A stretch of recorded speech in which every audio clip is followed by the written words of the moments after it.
오늘은 우리 예배 중에 설교 마치고 침례식이 있습니다. 저기 그림에 보면은 앞으로도 들어가고 뒤로도 넘어져 들어갑니다. 이랬든 저랬든 물속에 들어가는 것은 죽는다는 의미입니다. 3년 전에 저희 교회 침례식이 있었는데 그때 오랫동안 신앙생활 어떤 분이 우리 교회를 처음 오셨나 봐요. 1년이 지난 다음에 다시 우리 교회에서 만나게 됐는데 그분이 자기가 와서 우리 주로 8월 달에 침례식을 하는데 생전 처음 보는 꼬라지를 보고 무슨 이런 교회가 있나고 도망을 갔답니다. 진짜 무식한 이야기거든요. 생긴 처음 봤는 늘 이분 세례를 받았고 뭐 이런데 여러분들이 그 교파를 떠나가 초월해서 침례 원래 헬라어 원어는 밥티조입니다. 밥티조가 영어로 베프티스트입니다. 베프티스트를 번역하면 침례입니다. 침례는 이 밥티조는 배가 물에서 완전히 모습을 감춘 잠긴 상태를 그걸 밥티조 베프티스트라고 그럽니다. 그래서 이게 대단한 의미가 있죠. 물론 여기 아까 4,800 몇십 명이 침례를 받았는데 우리 남자들은 군대 갔다 오신 분들은 이게 상당히 참 시기합니다. 이제 아까 보십시오. 정말 예수를 믿고 구원받은 사람이 침례를 받습니다. 근데 저는 오늘 우리 그리에 받은 지난 8월 6일을 했거든요. 다 그런 은혜가 있기를 주님의 이름으로 간절히 소원하고요. 이 나라가 그래도 희망이 있으면 젊은이들이 예수님 만나 하나님의 사람으로 세워진다는 것이 참 감사한 일이죠. 저는 이 침례식을 할 때마다 떠오르는 저기 이제 회상이 있습니다. 제가 예수님을 76년 1월 2일 밤 9시 45분에 예수님을 만나서 구원을 얻었습니다. 그해 4월 10일 날 부활절 오후에 높은 산에 눈이 있어서 그 눈이 녹아내는 물이 골짜기를 흘러내려오며 그 겨울가가 되고 겨울가에 웅덩이가 있어요. 그 웅덩이에서 침례를 받은 적이 있습니다. 4월 달인데도 무지하게 물이 찼습니다.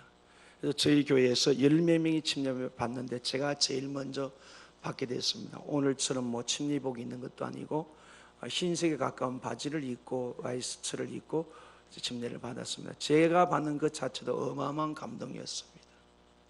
그 다음에 두 번째 침례를 누가 받는가 하면 저희 아버님이 침례를 받게 됩니다. 저희는 가정은 하나님의 큰 은혜로 여러분이 몇 번 들었을 분이 계실 텐데 일주일 만에 저희 가족 모두가 제 형제가 이제 있는 제 김해 왕성교회 장로인 그 동생하고 한 자리에 제가 예수 믿고 일주일 만에 저희 가정이 다 예수를 믿게 됩니다. 뭐 두고두고 그 추억해라는 축복이고 이제 한 영광인데 어머님도 세상을 떠나고 아버님도 세상을 떠났는데 이제 대를 이어 저희들이 다음 세대를 키워가야 되는데 그때 저희 아버님이 흰 두루마기를 입고 그 물속으로 걸어가는 장면을 제가 봅니다. 지금도 눈에 선해요. 도저히 예수 믿지 않을 것 같은 360을 했던 날 술 잡수시고 우상 숭배 찌들어 있는 그 아버님이 예수님 만나서 구원의 확신 가지고 물속으로 자기가 죽어가는 그 모습을 보면서 저는 그 아름다운 광경을 보면서 얼마나 기쁘던지 몰라요. 구원의 은혜가 오늘 우리가 침례식을 하면서 하는 사람이 있고 하나님께 본을 잡는데 모두 여러분 안에 나를 구속하신 처음 사랑이 회복될 수 있길 주님을 한테 소원합니다. 또 제가 우리 교회에서 목회를 하면서 이 침례식 할 때마다 준비하면서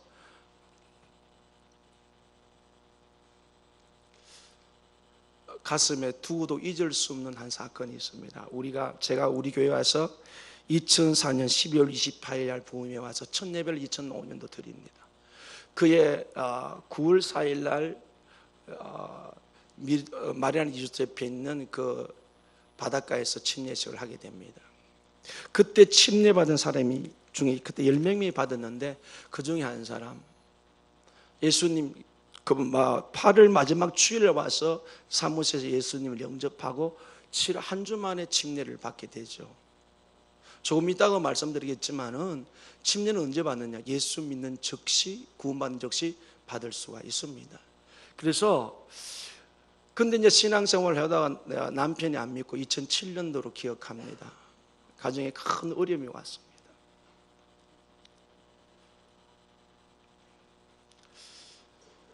정말 견디다 어떤 삶을 정리할 상황까지 갔습니다. 그러다가 그 삶을 정리하고 하다가 그 서랍 속에 들어있는 침례받은 사진을 보면서 이분이 주님이 나를 사랑해 주셔서 구속해 주신 그 은혜, 그 사진 한 장을 보면서 다시 신앙이 회복돼서 지금 잘 살고 있습니다. 여러분, 오늘 본문을 통해서 침례는 누가 받습니까? 침례를 받아 구원받는 것이 아닙니다. 오늘 13분이 침례를 받는데 또 신청을 했다가 안 받는 사람도 있는데, 침례 받는 것 자체가 절대로 중요한 건 아닙니다. 예수 그리스도를 나의 구주로 영접한 사람, 나를 위해 죽으시고 나를 위해 부활하신 예수를 나의 주님으로 모신 사람, 이 사람이 침례를 받는다는 뜻입니다. 하나님께서 의롭다고 인정받은 받은 사람, 다시 말해서 예수를 믿어 구원받은 자. 오늘 본문은요, 침례를 받은 자가, 다시 말해서 구원받은 자가 어떻게 살아가야 할 것인가. 우리가 예수를 믿은 건 너무너무 중요한 사건입니다. 내 인생에 다시 올 수 없는 사건입니다. 이 우주 만물을 죽어도 바꿀 수 없는 위대한 사건입니다. 그래서 성경은 우리에게 말합니다. 천하보다 귀한 것이 한 생명의 구원이라고 그랬어요. 우리가 개인적으로 본다면 빛이 140억 경 광년 가는 이 어마어마한 우주 공간, 이 어마어마한 우주, 이 우주를 내가 가진다 할지라도 예수 믿지 않아 죄 때문에 영원히 심판받아 지옥 간다면 이건 아무것도 아니라는 사실이죠. 그래서 오늘 우리 침례받는 우리 침례자들이나 이미 예수 믿어 침례받은 여러분들이나 아니면 오늘 이 자리에 아직도 침례를 세례를 받았지만 예수를 마음에 영접하지 못한 사람이 있어요. 성경은 명확히 내가 예수를 나의 구주로 영접하고 그 다음에 예수 믿고 친다고 해서 성경이 계속 이렇게 되어 있어요. 그래서 굳이 저는 이렇게 오늘 제안을 합니다. 내가 아무것도 모르고 그냥 어떻게 하다가 학습법으로 침례나 세례를 받았다, 그 의미를 몰랐다, 그런 사람은 다시 한번 침례를 줄 수 있는 용의는, 제가 그건 법이 아니기 때문에 할 수 있다고 저는 믿습니다. 왜? 이 침례가 너무 중요하기 때문에 아무런 의미 없이 받아버렸단 말이에요. 침례받은 사람, 누가 침례를 받는다고요? 예수 그리스도의 구주로 영접한 사람. 오늘 바울은 예수를 믿은 사람이 어떻게 삶을 살아가야 될지를 6장에서 이후로 계속 지금 기록하고 있어요. 오늘 그래서 먼저 믿은 사람, 아직 예수를 확신하지 못하고 있는 사람, 어쨌든 오늘 이 자리에서 영원한 생명의 주인 되신, 나의 죄를 위해 십자가를 대신 지시고 3일 만에 부활하신 그 예수를 믿음으로 제사함 받고 영원히 죽어가는 그 은혜가 여러분에게 다시 확인되어지고 감격이 되어지고, 아직 이 비밀을, 이 진리를 모르는 사람은 믿어지는 은혜가 있기를 주님의 이름으로 간절히 축복합니다. 결코 여러분들이 잊지 말아야 할 것은 침례받아야 구원받는 것이 아닙니다. 제가 터키 가서 집회를 원래 하고 왔잖아요. 그 선교사들이 애로사항을 이야기를 해요. 성경 공부 시켜가지고 침례를 합니다. 그렇게 다짐하고 1년을 구원의 확신을 놓고 일을 봤는데 침례 받으면 교회를 안 나온답니다. 안 나온 사람 들었대요. 왜 그러냐 물어봤더니 이제 졸업했지 않느냐. 침례식을 졸업했지. 침례는 그런 게 아니에요. 예수를 나의 구주로 영접한 사람이 상징적이지만 굉장히 중요한 거예요. 우리에게 두 가지 의식이 있습니다. 주의 침례식과 주의 만찬이 있어요. 오늘 바울은 이 부분을 걸쳐 우리에게 말하면서 예수를 그리스도로 구주로 영접한 사람, 구원받았다는 뜻이 뭡니까? 예수를 믿어 제사함 받았다. 아멘. 구원받았다는 것은 죄와 사망에서 예수를 믿어 건진받았다. 구원받았다는 것은 예수를 나의 구주로 영접했다. 성령으로 거듭났다. 성령님 내 안에 내주에 계신다. 믿었다. 예수님을 영접했다. 영생을 얻었다. 천국을 쏘이다. 다 같은 말이라고요. 그런 우리가 오늘 침례를 받는다. 침례는 언제 받느냐? 그 가장 확실한 근거가 사도행전 16장에 구체적으로 나오는데, 모든 다른 성경은 예수 믿고 침례과 예수 믿고 침례과, 마태복음 28장 18절부터 가보면 너희는 모든 민족을 제자를 삼아 아버지와 아들과 성령의 이름으로, 제자를 삼아 아버지와 아들과 성령의 이름으로 침례를 주고, 이렇게 돼 있어요. 그만큼 침례의식이 중요한 사실은, 제자된 사람, 예수를 영접한 사람이 뭐 한다? 아버지와 아들과 성령의 이름으로 침례를 주고 내가 너에게 모든 것 분반 모든 걸 가르쳐 지키게 하라. 만약에 여러분이 지금 그래서 유아 세례가 문제가 되고 된 이유가 아무것도 모르잖아요. 그래서 이런 부분이 이제 계속 논란이 되고 있는데, 어쨌든 오늘 이 문제를 다루는 것이 아니라 침례를 1000번 만번 받아도 구원받은 건 아닙니다. 혹시 여러분 아직 구원의 확신 갖지 못하고 있으면 침례 받은 것, 내가 어릴 때 요한 세례를 받은 것, 그것으로 여러분 안주하지 마십시오. 분명한 침례를 받든 세례를 받든 그 무엇보다 더 중요한 것은 예수 그리스도를 나의 구세주로 영접한 것이 제일 중요한 줄로 믿습니다. 바울은 그 이야기를 지금 하고 있는 거예요. 침례는 언제 받느냐? 사도행전 16장에 보면은 바울이 그 귀신들 열리를 고쳐준 것이 빌미가 돼가지고 감옥에 갇힙니다. 감옥에 갇힌 바울과 실라가 밤에 한밤중에 찬양하고 기도 중에 하나님께 지지를 위해서 옥문이 터져버립니다. 다 해방돼 버렸어요. 그때 간수장이 자기가 자기를 하려 할 때 바울이 내가 여기 있다. 그 사실을 보고 이 간수장이 예수를 믿어요. 그러면 집에 가서 다 예수를 믿어요. 거기 성경에 보면 16장 30절에 그 유명한 말이 나옵니다. 주 예수를 믿으라. 그리하면 너와 내 집이 구원 얻으리라. 아멘. 주 예수를 믿으라. 그리하면 뭘 얻으리라? 구원을 얻으리라. 뭐 하리라? 죄와 사망에서 건진받으리라. 믿습니까? 다른 말로 뭐요? 하나님의 성령이 내 안에 들어오셨단 말이에요. 거듭났단 말이에요. 새 생명을 가졌단 말이에요. 그들이 32절에 보면 모든 사람들이 다 그 집에서 침례를 받았더라. 누가 침례를 받는다고요? 예수를 믿은 사람 침례 받는데 시간은 그날 믿고 그 자리에서 침례를 받았습니다. 그래서 뭐 2년 후에 3년 후에 받을 수 있습니다. 그러나 중요한 것은 누가 침례를 받는다고요? 예수를 믿은 사람이 언제 즉시 받을 수도 있고 1년 후에 받을 수, 2년 후에 받을 수도 있고, 그러나 내가 확신했다면 침례를 받는 것이 더 중요하다. 왜 그러냐? 이 의미가 뭐라고 했으면 바울이 이 침례 받는 것은 예수와 함께 죽고 예수와 함께 다시 산다. 예수와 함께 물속에 들어가서 내 옛사람은 죽는다. 다시 물속에 올라오는 것은 예수의 생명으로 다시 부활했다. 이건 어디까지 우리가 바라보는가 하면 다시 오실 주님 재림. 요한복음 5장 27절 28절 29절을 보면 인자는 심판의 고난을 가졌다. 무덤 속에 있는 자가 다 내 음성을 들을 때가 온다.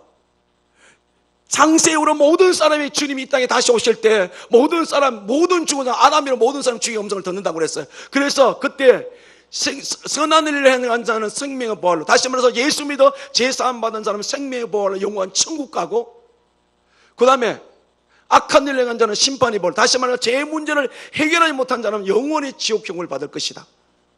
그래서 오늘 예수님께서 우리 침례를 받는 건 물속에 들어가는 주와 함께 죽고 다시 올라오는 것은 부활의 생명을 가졌을 뿐만 아니라 다시 오실 재림 시간까지 거기 다 포함되어 있다는 사실입니다. 그냥 오늘 우리가 침례식을 하면서 이미 침례하면 교육이 되어져 있고 또 침례받고 세례 받은 사람이 있는데, 오늘 이 의식을 우리가 같이 바라보면서 또 하나님에서 한 가족에 태어났고 한 생명 함께 되어서 내 신앙을 돌아보고 내가 지금 정말 예수로 함께 죽고 살고 있는지. 그래서 바울은 6장 2절에 이렇게 말합니다. 그럴 수 없는 죄에 대하여 죽은 우리가 어찌 그 가운데 살려. 이게 죄에 대해 죽었다면 죄에서 노임을 받았다, 죄에서 해방을 받았다. 할렐루야.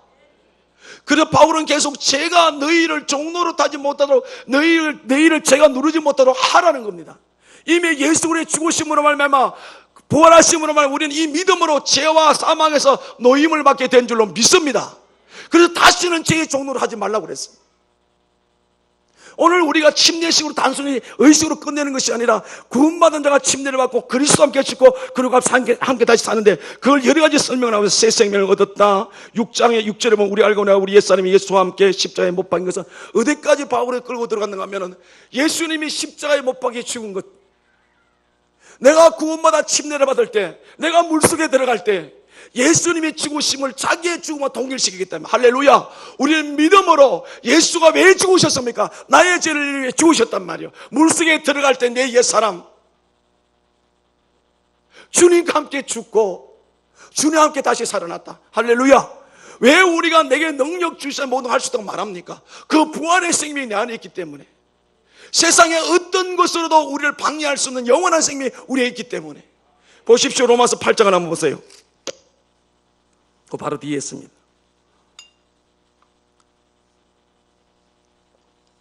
35절부터 39절까지 같이 읽습니다. 시작. 누가 우리를 그리스도의 사랑에서 끊으리요? 환난이나 공고나 박해나 기근이나 적신이나 위험이나 칼이라. 기록된 바 우리가 종일 주를 위하여 죽임을 당하게 되며 도살당할 양같이 여김을 받았나이다 함과 같으리라. 그러나 이 모든 일에 우리를 사랑하신 이로 말미암아 우리가 넉넉히 이기느니라. 내가 확신하느니 사망이나 생명이나 천사들이나 권세자들이나 현재나 장래일이나 능력이나 높음이나 깊음이나 다른 어떤 피조물이라도 우리를 우리 주 그리스도 예수 안에는 하나님의 사랑에서 끊을 수 없으리라. 아멘. 그런데 문제가 있어요. 왜 이 넉넉히 이기는 삶을 못 사느냐 이 말이에요. 자꾸 옛사람에게, 내 속에 옛사람이 있지 않습니까?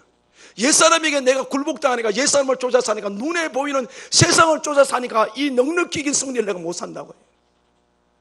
오늘 2016년 8월 20일 이 주일 아침에 침례식을 같이 보면서 나는 어떤 존재인지 알았어. 나는 죄와 함께 죽었으니 우리 주님이 주신 이 넉넉히 승리하는 것, 어떤 것도 우리 하나님께서 끊을 수 있는 사랑, 이 은혜를 누릴 수 있길 주님을 이제 축복합니다. 우리는 정말 대단한 사람이에요. 우리 자녀의 영적인 존재감을 심어줘야 돼요. 제가 일부 예배 때 말씀을 드렸어요. 왜 집에 가서 자녀들에게 너 인생은 공부 못하면 끝장난다. 왜 공부에 초점 맞춰놨어요? 졸업 시간이 다가왔어요. 졸업 때가 직장 못 얻었어요. 여러분 본인의 마음은 얼마나 힘들겠습니까? 이제 이 시간 이후로 여러분이 돌아가서 여러분이 진실로 예수님 만났다면 하나님 바로 섬기고 살면은 하나님 너 인생을 높여주실 것이다. 할렐루야. 이런 말은 속 다 빼버리고 공부해야 된다, 공부해야 된다. 이게 무슨 복음으로 사는 거예요? 이게 무슨 죽은 자가 살아는 신앙으로 사는 거예요? 여러분의 삶을 가만히 한번 추억해 덜 추구라고요. 우리가 자녀들에게 우리 주변에게 뭐라고 말하고 있는지. 넉넉히 이긴 것, 그 권세나 그 어떤 것도 우리를 꺾을 수가 없는 그런 사랑이 있는데 지금 우리가 너무 복음으로 안 산다는 거잖아요. 부활신앙을 안 산다는 거잖아요.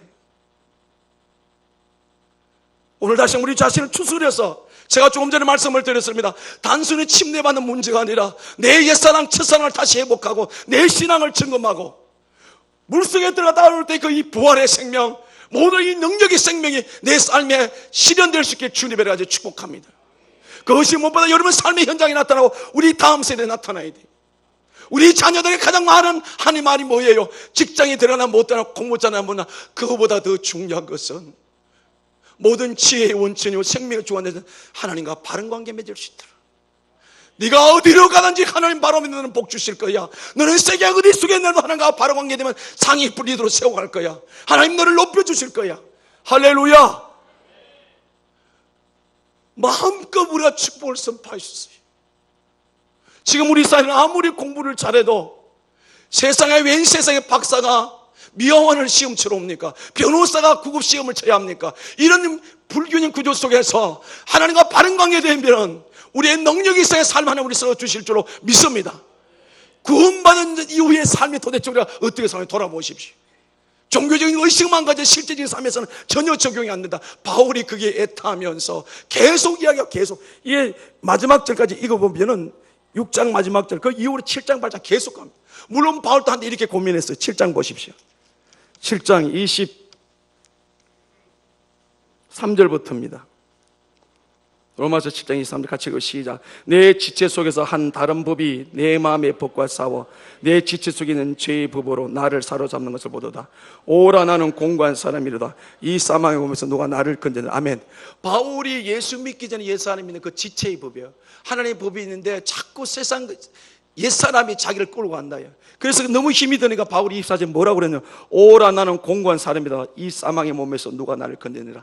사랑하는 성도 여러분이 내가 좀 믿음대로 살아야지 아니면 세상을 쫓아 이 갈등 있는 자체가 살아있는 증거예요. 안심하십시오. 아무런 생각이 없어 세상만 자꾸 쫓아가다 여러분 죽은 거나 마찬가지예요. 내 안에 엄청난 갈등이 생겨나요. 주일날이 되고 기도 시간이 되고 말씀을 배워야 되고 학생의 모임이 청년의 목장 모임이 할 때마다 갈등이 생기는 것은 살아있는데 아예 접어뒀다면 여러분 신앙이 죽은 거란 말이에요. 갈등할 수밖에 없어요. 갈등이 안 나는 것은 내 안에 생명을 찾아봐야 돼. 고린도후서 13장 5절처럼 너희 안에 믿음이니까 시험하여 보라. 너희 안에 예수가 없다 넌 불의운 자라는 거예요. 껍데기만 가지고 살면 안 돼요. 죽을 만큼 바울은 고민했단 말이에요. 하나님의 생명하고 내 옛사람 부딪히니까. 그런데 답을 이렇게 내놓습니다. 25절, 우리 주 예수 그리스도로 말미암아 하나님께 감사리라. 그런 내 자신이 마음으로는 하나님의 법을, 육신에는 죄의 법을 쓰니. 육신의 법이 자꾸 늘어요. 그러나 여러분, 더 중요한 게 뭐예요? 마음인 줄로 믿습니다. 마음만 주님과 바베로 되면 육신의 법은, 육신의 죄 어떤 것도 이길 수가 있게 될 줄로 믿습니다. 마음 빼앗기면 다 뺏겨버려요. 그런데 그 마음 중심에는 내 마음은 하나님의 법을 지킨다는 거예요. 이 은혜가 있기를 주님이라 이제 소원합니다. 오늘 그리스도인이라 말하면서 끊임없이 육신을 쫓아 산다면 여러분의 결과는 어떻게 될 것 같아요? 뒤에 말씀을 드릴 거예요. 그러면 바울이 8장 1절 2절 같이 보시면 시작. 그러므로 이제 그 그리스도 예수 안에 있는 자에게는 결코 정죄함이 없나니 이는 그리스도 예수 안에 있는 생명의 성령의 법이 죄와 사망의 법에서 나를 해방하였습니다. 아멘. 믿으셔야 합니다. 우리가 예수 믿는 그대로 세상에 어떤 것도 우리를 정죄할 수가 없어요. 성령의 생명의 법이 우리를 모든 죄에서 해방시킨 줄로 믿습니다. 아까 6장 2절에 죄에서 죽었단 말은 죄의 노임을 받는다. 우리는 그런 존재인데 왜 자꾸 육신의 것을 눈에 걸고 크게 두느냐 이 말이. 오늘 우리가 정말 우리 경상도말 단디 정신 차리기를 원합니다. 옆 사람 보고 단디. 죄와 사망에서 해방된 우리예요. 사탄도 우리를 건드릴 수가 없어요. 왜 지나가는 눈에 보이는 거색을 쫓아서 청년의 때 시간을 허비해버리고 학생의 시간을 허비해버리고, 하나님은 준비한 만큼 우리에게 은혜 주실 줄을 믿습니다. 해방되었다. 믿습니까? 여러분이 진실로 예수를 나의 구주로 영접했다면 오늘 이 사실까지 하나님 나를 모든 것에서 해방시켜놨다. 그걸 다시 6장으로 돌아왔어요. 6절입니다. 우리가 알거니와 우리의 옛사람 예수와 함께 십자가에 못 박힌 것은 죄의 몸이 주고 다시는 우리가 죄의 종로로 타지 아니하리니. 예수님이 왜 죽으셨습니까? 다시는 뭐 하지 않게 해서? 죄의 종로로 타게. 죄가 끌고 가는 곳이 어디입니까? 사망이에요. 6장 23절 보십시오. 같이 읽읍시다. 시작. 죄의 삭선 사망이요 하나님의 원사는 그리스도 예수 우리 주 안에 있는 영생이. 아멘. 하나님의 반대편에 서 있는 죄를 쫓아가면 결국 사망이었어요. 이 사망은 뭐예요? 하나님과 영원한 분리가 돼요. 오늘 그리스도인임에도 불구하고 하나님이 이 땅에 살아갈 동안에 은혜 주실 수 없는 삶인데 그게 뭐예요? 육신의 정욕대로 살아가게 될 때, 죄의 종로를 할 때, 끊임없이 눈에 보는 것을 추구하게 될 때, 오늘 우리가 침례식을 통하여 그리스도와 함께 죽고 그리스도 생명 살아날 때 다시 이 은혜가 오직 예수로 사는 그 나라 그 이름 먼저 구하는 은혜가 회복될 수 있기를 주님의 이름으로 간절히 축복합니다. 그 다음에 7절에 이는 죽은 자가 죄에서 벗어나 의롭다 하심을 얻었으니. 아멘. 여러분, 우리는 예수를 믿고 죄에서 벗어나 의롭다 하심을 인정받은 의인이라 칭함을 받은 줄로 믿습니다. 이 말을 다른 말로 뭐야? 하나님의 자녀가 된 줄로 믿습니다. 그 다음에 8절에 만일 우리가 그리스도와 함께 죽었으면 또한 그와 함께 살 줄을 믿노니. 아멘. 모든 물속에 들어가는 그리스도와 함께 죽었다는 의미고 다시 올라오는 살다. 그리스도와 함께 죽었다면 그리스도와 함께 살 줄을 믿으라. 아멘.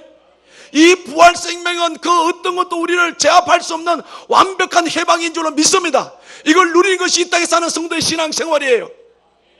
주님의 이름으로 부탁합니다. 환경 때문에, 물질 때문에, 질병 때문에 주눅 들지 마십시오. 우리의 가치 판단의 기준을 눈에 보려고 하지 마십시오. 우리는 빈손 들고도 믿음만 바로 세워지면 하나님께서 감당 못할 은혜를 부어주실 줄로 믿습니다. 지금도 큰 소리치고 소망을 갖는 이유는 내 손에 든 것이 아니라 죽었다가 다시 참 영원한 부활 생명을 살아가게 될 때에 하나님께서 제한되는 은혜가 오늘도 나타나게 될 줄로 믿습니다. 그 사람을 찾고 계신데 그 사람이 바로 여러분이 될 수 있길 주님이라 축복합니다. 그 다음에 10절입니다.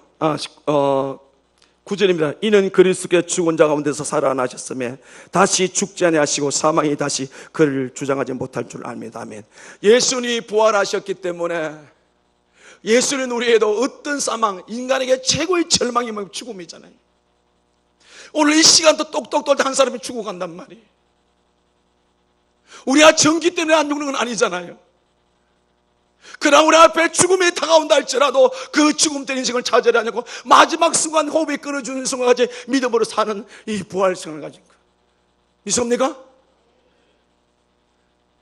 모르겠어요. 제가 만약에 지금이 내가 어떤 당장 다가오면 제가 어떨지 모르지만 지금은 그렇게 수도 없이 기도해왔고, 제가 그저께도 어머님을 추억하면서 폐암이 얼마나 고통스러운 몰라요. 어머니가 폐암들 걸렸다는 소식을 듣고 많은 지인들이 목사님 잘 감당해야 됩니다. 사람이 그냥 이성을 잃어서 얼마나 고통스러운지 몰라요. 그러나 저희 어머니 오건사님은 날마다 하나님 내 인생 마지막 될 때 잠나듯이 가게 해달라. 제가 중국 성교 없는 중에 공항에 도착해 어머님이 막 돌아가셨는데 와서 나 어제 다시 어머님을 체크를 해봤어. 별 얼음의 고통 없이 당신 발로 병원에 들어가서 14일 만에 세상을 떠나가셨어. 올해 6월 달에 제가 제 지인 친구가 아버님이 거기도 역시 폐암으로 돌아왔는데 2달 동안을 요양본에 있으면서 정신이 나갔다가 들어갔다. 여러분, 우리 인생 언제 마감할지 몰라. 그러나 제 소망은 그래요.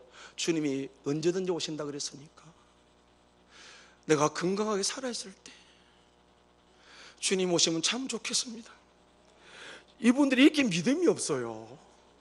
언제 오실지 모른다 그랬으니까.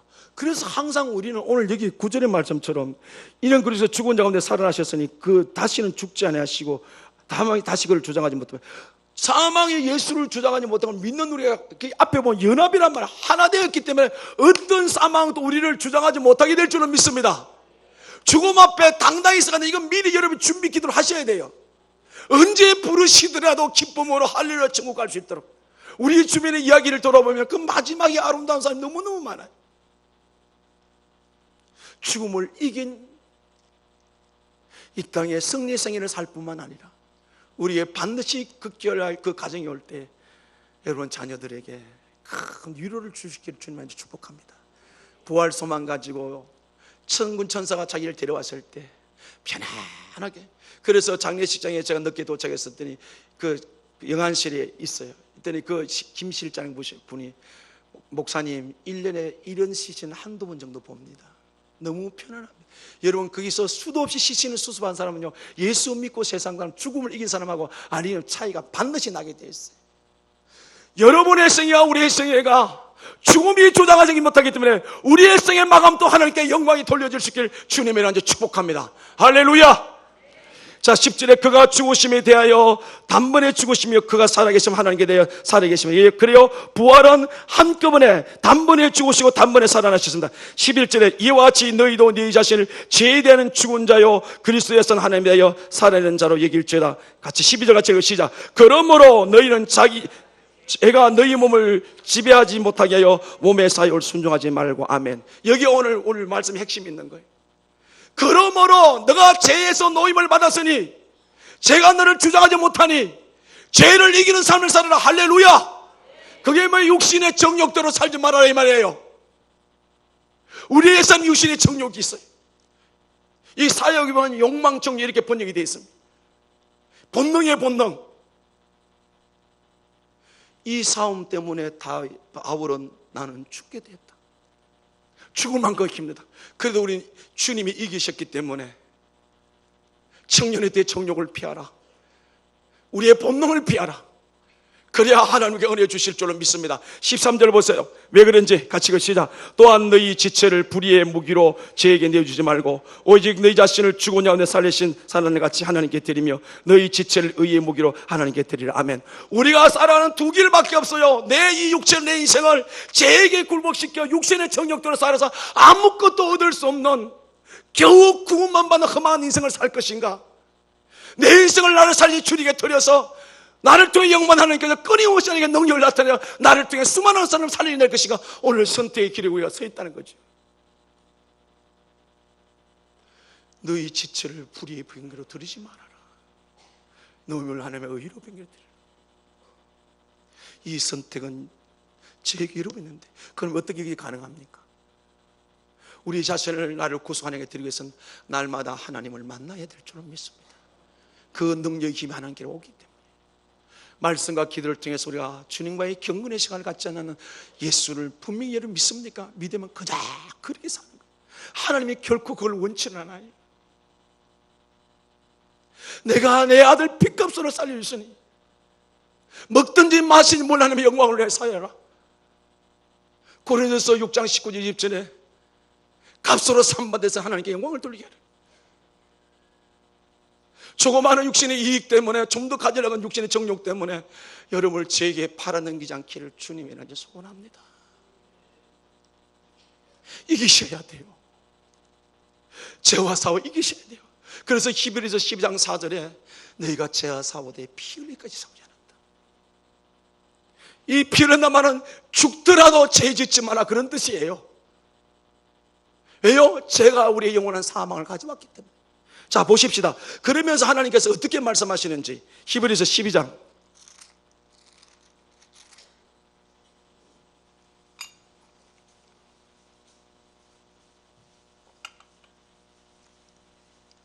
5절부터 13절까지 같이 쭉 읽습니다. 4절부터 읽을게요. 시작. 너희가 죄와 싸우되 아직 피 흘리기까지는 대항하지 아니하고 또 아들들에게 권하는 것 같이 너희에게 권면하신 말씀도 잊었도다. 일렀으되 내 아들아, 주의 징계하심을 경히 여기지 말며 그에게 꾸지람을 받을 때에 낙심하지 말라. 주께서 그 사랑하신 자를 징계하시고 그가 받아들이신 아들마다 채찍질 하심이라 하였으니 너희가 참음은 징계를 받기 위함이라. 하나님이 아들같이 너희를 대우하시나니 어찌 아버지가 징계하지 않는 아들이 있으리요. 징계는 다 받는 것이거늘 너희에게 없으면 사생자요 친아들이 아니니라.